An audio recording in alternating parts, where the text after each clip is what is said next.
When I was in Red Bank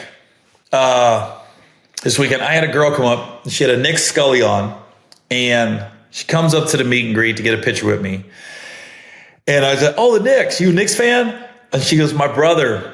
She said, "My brother passed away. He was 24 years old. And this is the first time she had been out to a comedy show since he passed away." And I was like, "Oh my God, I'm sorry." And I guess I don't want to speak out of turn. I don't want to speak for her. I thought she had said she was familiar with me because of him. Again, I could be wrong, but that's what I think she said. She became familiar with me through her brother. And so I apologized to her, and I told her, my brother passed, and we had a little moment there. But then I started talking about the Knicks, and I said, "Yo, Deuce McBride?" And I go, "My son and him went to high school together."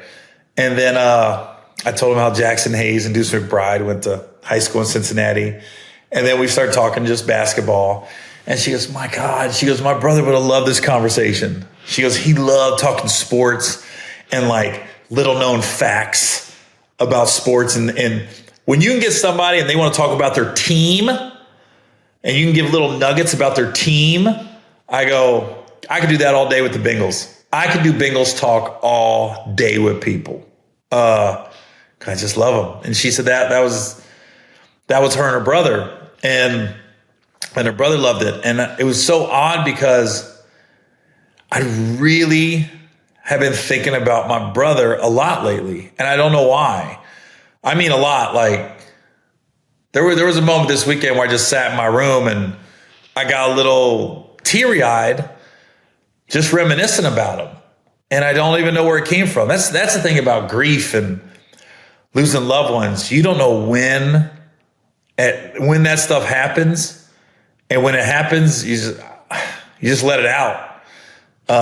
It happens to me mostly hotel rooms by myself and car rides when a song comes on, or long car rides. That's what usually happens with me.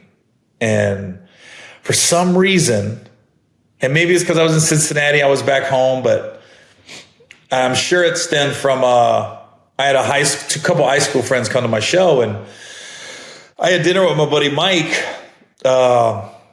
before on Wednesday before my show Thursday, and I was going to go to my hometown of Oxford, Ohio, and go stop by the cemetery where my brother's buried, but I didn't make it. The weather was bad, and I had press that morning, and it would have been like 45 minutes there and 45 minutes back. That's an hour and a half on the road on the day of a show. That's a lot, especially when you're flying out the next morning.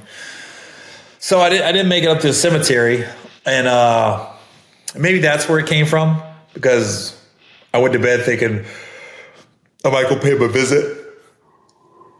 Excuse me. And I didn't. But yeah, I just been thinking a lot of them lately. I don't really know where it came from. Yeah. Well, I know it'll be 10 years since he passed, May 20th. I don't know. I don't know how that's possible.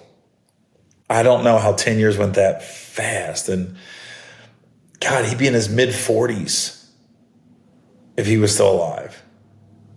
You just wonder how his life would have turned out if he wouldn't have turned to heroin and drugs like that. I always say, like, I don't always say, but some people always said, like, the thing nobody talks about on this planet is, like, some people were meant to have money and some people weren't. That's why you see a lot of lottery winners going broke, because they're just not equipped to know how to handle money and to use it wisely. We all think, for so many people think that $1 million is you're set for life, and that's not the case. Trust me, as a guy that has made $1 million, you're not set for life. But I really think my brother, like, a successful life for him, from how we were brought up and all the stuff he had to deal with his dad, my stepdad, and just the mental anguish to live in that house. I'm lucky I had stand up, because if I didn't have stand up, I don't know what I ended up doing. But for my brother Dallas, I think like manager of like a Cracker Barrel or something like that would have been a successful life for him. Would have been a steady job, benefits. That would have been a good life for him. And you can take that how you want to take it. That's just being bluntly honest with what I knew about him. You know, he wasn't ever going to be a Fortune 500 guy. He was funny. He was charming. He had a great personality. People loved him.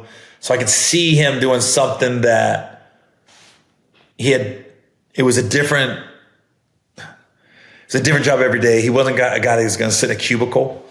But I could see him like managing a restaurant, things of that nature. That would have been a success story for him. Yeah, that would have been good. Yeah, because I look back and I don't know how. Somebody told me, they go, thank God that I wasn't accepted by my stepdad and my dad like that. Because I think as a kid, you're looking for their approval. You're looking for, like, you just want them to tell you you're good and that they love you and that, you know, they got your back and whatever you need, I'm going to help you. I just never got that. And so I know it's crazy. Thank God I didn't get that, because in a warped way, in a backwards world, it saved me. Because if my stepdad would have accepted me and I would have been like, I want to follow in his footsteps, I'd be so fucked up right now.